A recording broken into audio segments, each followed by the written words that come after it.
ಉಳ್ದಿದ್ದ ಚಪಾತಿಯಿಂದ ಈ ರೆಸಿಪಿ ನೀವು ಒಂದ್ಸತಿ ಮಾಡ್ಕೊಂಡು ತಿನ್ರಿ ಸಾಕು. ನೆಕ್ಸ್ಟ್ ಟೈಮ್ ಈ ರೆಸಿಪಿ ಮಾಡ್ಬೇಕಂತನ ಚಪಾತಿ ಉಳಿಸ್ತೀರಿ. ನಮಸ್ಕಾರ ರೀ, ಶ್ರಾವಣಿ ಅಡುಗೆ ಮನೆ ಒಳಗೆ ಸ್ವಾಗತ. ನಾನು ರಶ್ಮಿ. ಈ ರೆಸಿಪಿ ಎಷ್ಟು ರುಚಿ ಆಕತ್ತೆ ಅಂದ್ರೆ ನಿಮ್ಮ ಮನ್ಯಾಗಿರೋ ಸಣ್ಣ ಹುಡುಗರ್ನಿಂದ ಹಿಡಿದು ವಯಸ್ಸಾದವ್ರವರೆಗೂ ಎಲ್ಲರೂ ಇದನ್ನ ಭಾಳ ಇಷ್ಟಪಟ್ಟು ತಿಂತಾರ. ಜಾಸ್ತಿ ತಡ ಮಾಡೋದು ಬೇಡ. ಉಳ್ದಿದ್ದ ಚಪಾತಿ ಇದು ತುಂಬ ರುಚಿ ಆಗಿರೋಂಥ ರೆಸಿಪಿ ಹೆಂಗೆ ಮಾಡೋದು ಅಂತ ನೋಡೋಣ ಬರ್ರಿ. ಇದನ್ನ ತಯಾರ್ಸಕ್ಕೆ ಮುಂಚೆ ಅಂದ್ರೆ ನಮ್ಗೆ ಇಲ್ಲಿ ಉಳ್ದಿದ್ದ ಚಪಾತಿ ಬೇಕಾಕ್ಕವು. ಉಳ್ದಿದ್ದ ಚಪಾತಿಯಿಂದನೇ ಈ ರೆಸಿಪಿ ಮಾಡ್ಬೇಕಂತಿಲ್ಲ, ನೀವು ಫ್ರೆಶ್ ಚಪಾತಿಯಿಂದನೂ ಇದನ್ನ ಮಾಡಬಹುದು.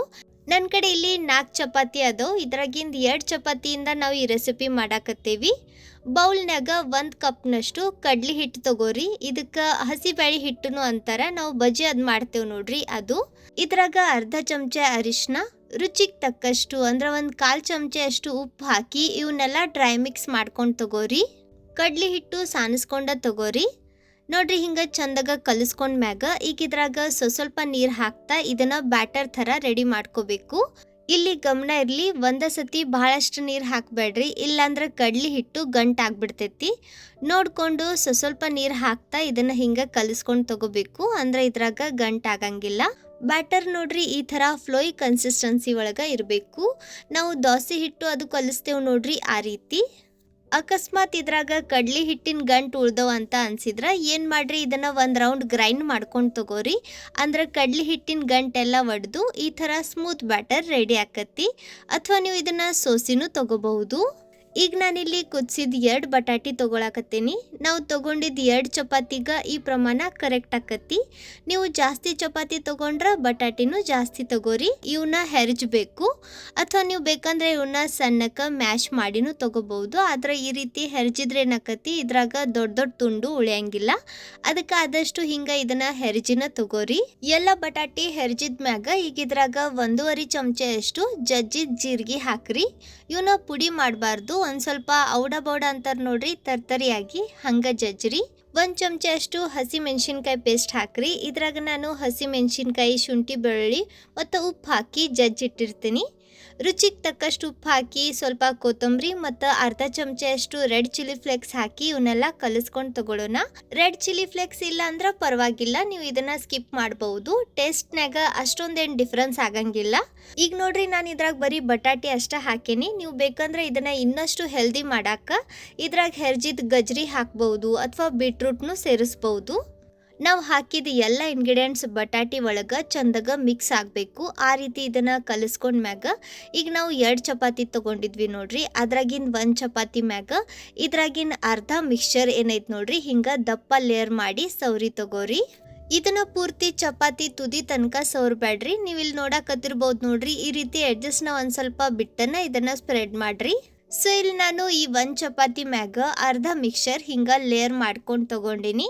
ಈಗ ಇದನ್ನು ಸೈಡ್ ಇಟ್ಟು ಇನ್ನೊಂದು ಚಪಾತಿ ಇಟ್ಟು ನೋಡ್ರಿ, ಅದ್ರ ಮ್ಯಾಗೂ ಉಳ್ದಿದ್ದ ಅರ್ಧ ಮಿಕ್ಸ್ಚರ್ ಇದೇ ರೀತಿ ಲೇಯರ್ ಮಾಡ್ಕೊಂಡು ತಗೊಳ್ಳೋಣ. ನಾನು ಇದಕ್ಕೂ ಮುಂಚೆನೂ ಉಳ್ದಿದ್ದ ಚಪಾತಿಯಿಂದ ಮಾಡುವಂಥ ಬಹಳಷ್ಟು ರೆಸಿಪೀಸ್ ನಿಮ್ಮ ಜೊತೆ ಶೇರ್ ಮಾಡೀನಿ. ನೀವಿನ್ನೂ ಆ ವಿಡಿಯೋಸ್ನ ನೋಡಿಲ್ಲ ಅಂದ್ರೆ ಲಿಂಕ್ ಡಿಸ್ಕ್ರಿಪ್ಷನ್ನಾಗ ಕೊಟ್ಟಿರ್ತೀನಿ, ಒಂದ್ಸತಿ ಚೆಕ್ ಮಾಡಿರಿ. ಇಲ್ಲಿ ನಮ್ಮ 2 ಚಪಾತಿನೂ ಲೇಯರ್ ಮಾಡಿ ಆಗೈತಿ. ಈಗ ಇವನ್ನ ನಾವು ಬೇಯಿಸ್ಬೇಕು. ಇವನ್ನ ಬೇಯಿಸಾಕ ನಾನಿಲ್ಲಿ ಅಗಾರೋ ತವಾ ಯೂಸ್ ಮಾಡಾಕತ್ತೀನಿ. ತೆವಿಗ ಒಂದು ಸ್ವಲ್ಪ ಎಣ್ಣೆ ಸೌರಿ ನಾವು ರೆಡಿ ಮಾಡಿದ ಚಪಾತಿ ತೆವಿ ಮ್ಯಾಗಿಡ್ರಿ. ಗ್ಯಾಸ್ ಲೋ ಫ್ಲೇಮ್ನಾಗಿಟ್ಟು ಇದನ್ನ ಬೇಯಿಸ್ಬೇಕು. ಈ ಚಪಾತಿ ಏನೈತೆ ನೋಡ್ರಿ, ಇದು ಬಿರುಸಾಗಬೇಕು, ಅಂದ್ರೆ ಕ್ರಿಸ್ಪಿ ಅಂತೇವೆ ನೋಡ್ರಿ, ಆ ರೀತಿ ಆಗಬೇಕು. ಇದು ಆಗಲಿ ಅಲ್ಲಿವರೆಗೂ ನಾವು ಬ್ಯಾಟರ್ ರೆಡಿ ಮಾಡಿದ್ವಲ್ಲ, ಅದ್ರಾಗ 1/4 ಚಮಚ ಅಷ್ಟು ಬೇಕಿಂಗ್ ಸೋಡಾ ಹಾಕ್ರಿ. ಅಥವಾ ನೀವು ಬೇಕಂದ್ರೆ ಬೇಕಿಂಗ್ ಪೌಡರ್ ಇರ್ತೈತಲ್ಲ ಅದನ್ನು ಹಾಕಬಹುದು. ಇದನ್ನ ಆಕ್ಟಿವೇಟ್ ಮಾಡಾಕ ಒಂದು ಸ್ವಲ್ಪ ನೀರು ಹಾಕಿ ಇದನ್ನ ಕಲಿಸ್ಕೊಂಡು ತಗೋರಿ. ಅರ್ಧದಿಂದ 1 ನಿಮಿಷ ಹಿಂಗೆ ಚಂದಾಗ ಇದನ್ನ ಮಿಕ್ಸ್ ಮಾಡ್ಕೊಂಡ್ ಮ್ಯಾಗ ಈಗ ಬಟಾಟೆ ಲೇಯರ್ ಮ್ಯಾಗ ಇದನ್ನ ಹಿಂಗೆ ಕೋಟ್ ಮಾಡ್ರಿ. ಪೂರ್ತಿ ಎಡ್ಜಸ್ವರೆಗೂ ಇದನ್ನ ಸ್ಪ್ರೆಡ್ ಮಾಡಬೇಡ್ರಿ. ನಾವು ಬಟಾಟೆ ಮಿಕ್ಸ್ಚರ್ ಎಲ್ಲೆಲ್ಲಿ ಹಾಕಿವ್ ನೋಡ್ರಿ ಅದ್ರ ಮ್ಯಾಗ ಅಷ್ಟೇ ಇದನ್ನ ಸ್ಪ್ರೆಡ್ ಮಾಡ್ರಿ, ಇಲ್ಲಾಂದ್ರೆ ಇದು ಹೊರಗೆ ಬಂದ್ಬಿಡ್ತೈತಿ. ಪರ್ಫೆಕ್ಟ್ ನೋಡ್ರಿ, ಈ ರೀತಿ ಇದನ್ನ ಬಟಾಟೆ ಮಿಕ್ಸ್ಚರ್ ಮೇಲೆ ಕೋಟ್ ಮಾಡ್ಕೊಂಡ್ ಮ್ಯಾಗ ಈಗ ಮುಚ್ಚಳ ಮುಚ್ಚಿ ಇದನ್ನ ಒಂದು 5 ನಿಮಿಷ ಗ್ಯಾಸ್ ಲೋ ಫ್ಲೇಮ್ನಾಗ ಇಟ್ಟು ಬೇಯಿಸ್ರಿ. 5 ನಿಮಿಷ ಆದ್ಮ್ಯಾಗ ಇದು ಉಗಿ ಮ್ಯಾಗ ಬೆಂದಿರ್ತೈತಿ. ಇದನ್ನ ಹೊಳಸಿ ಹಾಕ್ರಿ. ಹೊಳಸಿ ಹಾಕಿದ ಮ್ಯಾಗ ಇದನ್ನ ಒಂದು 2 ರಿಂದ 3 ನಿಮಿಷ ಬೇಯಿಸಿದ್ರೆ ಸಾಕು. ಸೂಪರ್ ನೋಡ್ರಿ, ಇದು ರೆಡಿ ಐತಿ. ಈಗ ಇದನ್ನ ಕೆಳಗೆ ಒಂದು ಪ್ಲೇಟ್ನಾಗ ಇಟ್ಟು ಮ್ಯಾಗ ನೀವು ಬೇಕಂದ್ರೆ ಇದಕ್ಕೆ ಫ್ಲೇವರ್ ಕೊಡಾಕ ಹುಳಿ ಖಾರ ಚಟ್ನಿ ಹಚ್ಬೋದು. ನಾನಿಲ್ಲಿ ಟೊಮ್ಯಾಟೊ ಕೆಚಪ್ ಹಚ್ಚಾಕತ್ತೇನಿ. ನಿಮ್ಗೆ ಬೇಕಾದ ಫ್ಲೇವರ್ನಾಗ ಇದನ್ನ ನೀವು ರೆಡಿ ಮಾಡ್ಕೋಬಹುದು. ನಾನು ಟೊಮ್ಯಾಟೊ ಕೆಚಪ್ ಹಚ್ಚಿ ಮ್ಯಾಗ ಒಂದು ಸ್ವಲ್ಪ ಸಣ್ಣಕ್ಕೆ ಹೆಚ್ಚಿದ ಉಳ್ಳಾಗಡ್ಡಿ ಹಾಕಾಕತ್ತೇನಿ. ಒಂದು ಸ್ವಲ್ಪ ಸಣ್ಣ ಸೇವ್ ಮತ್ತು ಕೊತ್ತಂಬರಿ ಹಾಕಿ ಇದನ್ನ ಈ ರೀತಿ ತಯಾರಿಸಿದ್ರ ಉಳ್ದಿದ್ದ ಚಪಾತಿಯಿಂದ ತುಂಬ ರುಚಿ ಆಗಿರುವಂಥ ಈ ಹೊಸ ಥರದ ರೆಸಿಪಿ ರೆಡಿ ಐತ್ ನೋಡ್ರಿ. ಇದನ್ನ ಹಿಂಗೆ ತಯಾರಿಸಿ ಬೆಳಿಗ್ಗೆ ನಾಷ್ಟ ಅಂತ ಮಾಡ್ಕೊಂಡು ತಿನ್ರಿ, ಅಥವಾ ಸಂಜೆ ಮುಂದೆ ಚಹಾ ಜೊತೆ ಟೀ ಟೈಮ್ ಸ್ನ್ಯಾಕ್ಸ್ ಅಂತೂ ಮಾಡ್ಕೊಂಡು ತಿನ್ಬಹುದು. ಭಾಳ ರುಚಿ ಆಕತಿ. ಪಿಜ್ಜಾ ಕಟ್ಟರ್ ಅಥವಾ ಚಾಕುನಿಂದ ಪಿಜ್ಜಾ ಕಟ್ ಮಾಡ್ತೇವೆ ನೋಡ್ರಿ, ಅದೇ ರೀತಿ ಇದನ್ನ ಕಟ್ ಮಾಡ್ರಿ. ವಾವ್, ಸೂಪರ್ ನೋಡ್ರಿ. ಇದನ್ನ ನೋಡಿದ್ರ ಅನ್ಸಂಗ ಇಲ್ಲ ಇದನ್ನ ನಾವು ಉಳ್ದಿದ್ದ ಚಪಾತಿಯಿಂದ ಮಾಡೇವಂತ. ನೋಡಕ್ಕೆ ಎಷ್ಟು ಚಂದ ಐತಿ, ಅಷ್ಟ ರುಚಿನೂ ಐತಿ. ಒಂದ್ಸತಿ ಇದನ್ನ ಮಾಡ್ಕೊಂಡು ತಿನ್ರಿ. ನಿಮ್ಮ ಮನ್ಯಾಗ ಸಣ್ಣ ಹುಡುಗರು ಇದ್ರ ಅವ್ರಿಗೆ ಇದನ್ನ ಮಾಡಿಕೊಡ್ರಿ, ಭಾಳ ಖುಷಿಯಿಂದ ತಿಂತಾರ. ಇವತ್ತಿನ ಈ ಉಳ್ದಿದ್ದ ಚಪಾತಿ ರೆಸಿಪಿ ನಿಮ್ಗೆ ಹೆಂಗೆ ಅನ್ನಿಸ್ತು ಕಮೆಂಟ್ನ್ಯಾಗ ತಿಳಿಸ್ರಿ. ವಿಡಿಯೋ ಚಲೋ ಅನ್ಸಿದ್ರ ಸ್ವಲ್ಪರ ಯೂಸ್ಫುಲ್ ಅಂತ ಅನ್ಸಿದ್ರ ಲೈಕ್ ಮಾಡ್ರಿ. ನಿಮ್ಮ ಫ್ರೆಂಡ್ಸ್ ಹಂಗೆ ಫ್ಯಾಮಿಲಿ ಸರ್ಕಲ್ ಜೊತೆ ವಿಡಿಯೋನ ಶೇರ್ ಮಾಡಿ ಪ್ರೋತ್ಸಾಹಿಸಿ. ವಿಡಿಯೋ ನೋಡಿದ್ದಕ್ಕೆ ಧನ್ಯವಾದ.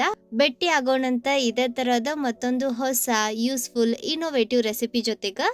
ಅಲ್ಲಿವರೆಗೂ ನಕ್ಕೊಂತಿರ್ರಿ, ತಿನ್ಕೊಂತಿರ್ರಿ, ಖುಷಿಯಾಗಿರ್ರಿ.